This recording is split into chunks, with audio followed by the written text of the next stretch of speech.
Hristos a înviat, oameni buni. Se practică în ultima vreme fiecare să posteze filmulețe având în spate biblioteci, eu știu. Eu am în spate haine de muncă pentru că vreau să transmit ceva Europei și acoliților lor.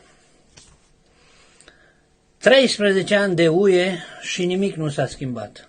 Viața noastră sistematic, an de an, s-a degradat.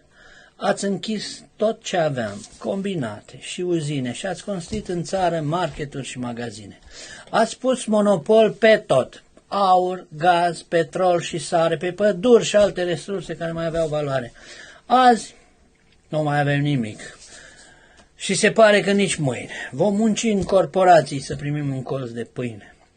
Ce rămâne de la voi, resturi de la masa voastră, le injectați cu chimicale și speraft în țara noastră. Mulți muncim la voi în țară, că la noi e sărăcie. Vă susținem putul roșii, bașca, vă plătim chirie. Cei mai grav este tupeul cu care ne dați voi lecții când aveți societatea grav pătrunsă de infecții. Sunteți mai corupți ca noi, aveți cete de bandiți, cotropiți țară cu țară, trădătorii mituiți. Școala voastră e în urmă, tot la fel a fost și ieri. Noi vă pregătim azi medici, profesori și ingineri. Ne-ați furat sute de ani și încă ne furați și acum. Cine sunteți ca să puneți stabile pe al nostru drum? Merkel, dă-ne datoria contractată în război, dacă toți sunteți corecți și dați lecții pentru noi.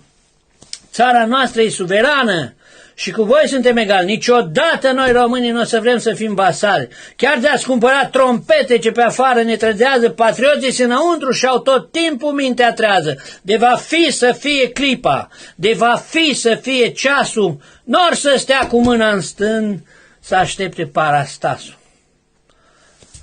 Să nu-mi spuneți că penalii, chiar de-a fost la ei securea, n-au luat ei și au dus acasă cu vagoanele pădurea. Să nu-mi spuneți cum că hoții fură tot de atâția ani, fiindcă ei sunt doar unelte. Alții s-au umplut de bani.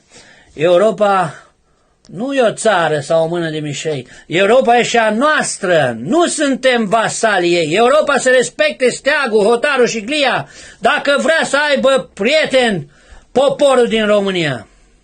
Doamne ajută!